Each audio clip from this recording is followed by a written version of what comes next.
Good evening. It is a pleasure to serve as your moderator.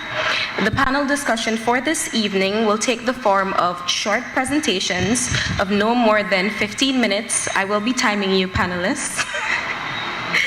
Followed by a discussion and question and answer segment. I ask the members of the audience to please be respectful of the panelists and your colleagues in the audience sitting beside you. It is now my honor to introduce the members of the panel. Ambassador Colin Granderson has held the position of Assistant Secretary General, Foreign and Community Relations at the Caricom Secretariat for 15 years. Good evening to everybody. I'm going to be speaking really about natural disasters. There's a simple reason for that. Yes, we have man-made disasters in our region, or at least in our near region. But what has taken place over the past few weeks in the Caribbean is extremely grave. If we think of the number of territories that have been affected by the hurricanes that have come through, and we're still only in September. The hurricane season continues until the end of November. Though, as I say very often, that nobody told the hurricanes when they're supposed to stop blowing. And we've had very, very dangerous storms as late as December. As Dominica can tell you, storms which were devastating in December 2015. When we take into account what has taken place, it's been really unprecedented. First of all, the number of territories impacted by the storms. We've heard of Barbuda, we've heard obviously of Saint Martin, Saint Barthélemy, British Virgin Islands, US Virgin Islands, Puerto Rico struck twice, Cuba, and unfortunately not enough media attention has been paid to Cuba. Cuba has paid a very high price with the passage of Irma. We've had Dominica. I'm sure I may have left out one or two, but at least at this moment, some 10 countries, territories in the region have been affected. And the majority of them have been gravely affected. When we speak of devastation, we're speaking of massive devastation. The strength of the hurricanes that have impacted the region have been extremely powerful. Category 4, Category 5. And Hurricane Irma was the strongest hurricane in the Atlantic on record. Gives you an idea of what we're dealing with. It's the first time that all the inhabitants of an island, yes, it's a small island, but it's the first time that all the inhabitants of an island have had to be evacuated. And for the first time in 300 years, nobody is resident in Barbuda at this moment. Obviously, the intention is to try and get them to return as quickly as possible by putting in place, obviously, the public services, water, electricity, and then starting to rebuild. For the first time, perhaps since Montserrat, we found ourselves in a situation where we've had to evacuate nationals of other Caricom countries from some of the affected territories. Meaning that a lot of this is basically new territory for us here in the Caribbean.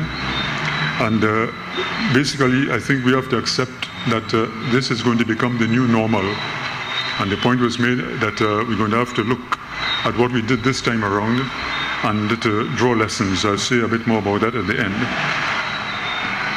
In the course of his presentation last Saturday at the United Nations General Assembly, Prime Minister Skerrit made the point that taking into account the extent of the massive devastation, that the region finds itself in an international human emergency. And a call was made to be able to partner with the United Nations and with the international community for us to be able to rebuild. It's quite clear that Caricom, as a community, individual Caricom member states are not going to have the resources to be able to rebuild. If we go back, for example, to 2004-2005, when Grenada was hit by two hurricanes, Ivan in 2004 and I think Emma in 2005, Grenada lost 200% of its GDP. Basically, almost everything was wiped out. And this is a problem that we've been advocating for the longest while, which is that after a storm passes, a large percentage of GDP can be wiped out. We have difficulty getting concessionary financing, getting development assistance, which means that we have to borrow on the capital market, and this helps to push up our debt. And the majority of Caricom member states at this moment are deep into debt. Let me say a few words about the Caricom response, or the response in general, to what is taking place. And there are several dimensions to the response. The first dimension has to do with preparation. And I think that not enough attention has been paid by the media to the fact that we don't wait for the storm to strike before we start doing something. Preparation is extremely important. I don't know if you had a chance to read a letter that was sent to Starbrook News. I think it was published yesterday or the day before yesterday. But it sets out what is done with regard to preparation. Obviously, Caricom has an agency, the Caribbean Disaster Emergency Management Agency, and it's a hub of a network of national disaster management agencies. From the time the information is provided about the possible presence of a tropical storm and of a hurricane, CDMA goes into action. It gets in touch, obviously, with the agencies in the territories that could be affected. It puts in place a number of its own subgroups because it has a number of specialized groups that have to be put on alert. This regional coordination and this national mobilization involves a wide range of actions and a wide range of actors. And these actors are not only persons from CDMA, but it takes into account also other Caricom agencies. For example, CAFA, which deals with Caribbean Public Health Agency, the Meteorological Agency, which obviously gives early warning as to what is taking place. We also work closely with a number of international agencies, not only the United Nations, but agencies, for example, whether in the French territories or in the Dutch territories. So that, as I said, there's a network that is mobilized and which gets ready for what is going to happen. Following the impact of a storm or hurricane, CDMA sends in as quickly as conditions permit its first responders. And I say as quickly as conditions permit. In Barbuda, for example, the port was destroyed, the airport was destroyed, which therefore means that before you can get anybody into a territory like that, you need a helicopter. When the helicopters from Venezuela and Trinidad were on their way to Barbuda, there was information that another storm was on the way, and they were therefore withdrawn. Which means, therefore, that yes, we want to have a rapid response, but if the conditions do not lend themselves to a rapid response, there's very little we can do. The same thing happened in Dominica. In Dominica, also the problem of communications. Yes, we speak, obviously, in today's world of high technology, that we should be able to speak to each other. It's not as simple as that. Even satellite telephones are inoperable in storm conditions. Once you have very thick cloud cover, your satellite phones are not going to work. Therefore, the first responders go in. What's their job? Their job is to assess what has taken place, to determine what are the immediate relief needs. This information is sent out to the other member states of Caricom, and also to our external partners, whether it's the French, the British, the Americans, the Dutch, and so on. I don't have much time, so I don't want to give too much too many details. But what I'm saying, therefore, is that preparation, first response, very important. But obviously, all this depends on the conditions. An important aspect also of the emergency response has to do with the work that is done by the United Nations. An important aspect also of the emergency response has to do with the work that is done by the United Nations agencies and also some of the agencies, development assistance agencies like DFID from the United Kingdom, USAID from the United States, and others of that type. They send in specialists who, after the initial assessment, stay on the ground to be able to do a far more detailed assessment as to the extent of the damage, to be able to cost what has taken place. It's also very important after devastation of this magnitude to be able to help the ordinary people get back onto their feet. Obviously, one of the very first things that needs to be done is clearing debris. I don't know if you've been able to see some of the photos, the slides of Dominica after the hurricane, but you have the impression that you are in some huge wood-cutting factory. All the trunks and the branches of trees have been stripped clean. The bark has gone. It looks like brand new. It looks like wood which has just been machined or which has been worked, and it's piled up all over. Even to get the first helicopters to be able to land, they had to make clearings. Another important aspect of relief is the fact that Caricom and the wider Caribbean, working with the World Bank and other international financial institutions, we've been able to put in what we call the catastrophic risk insurance facility. Obviously, this means that you have to pay your contributions. It's like your house or your car insurance. If you don't pay, you're not going to get anything from the insurance company. But this is extremely important, and within 14 days, for example, Dominica is expected to be given some $19 million to be able to at least to help deal with the early efforts at responding to the devastation. This obviously is a drop in the bucket.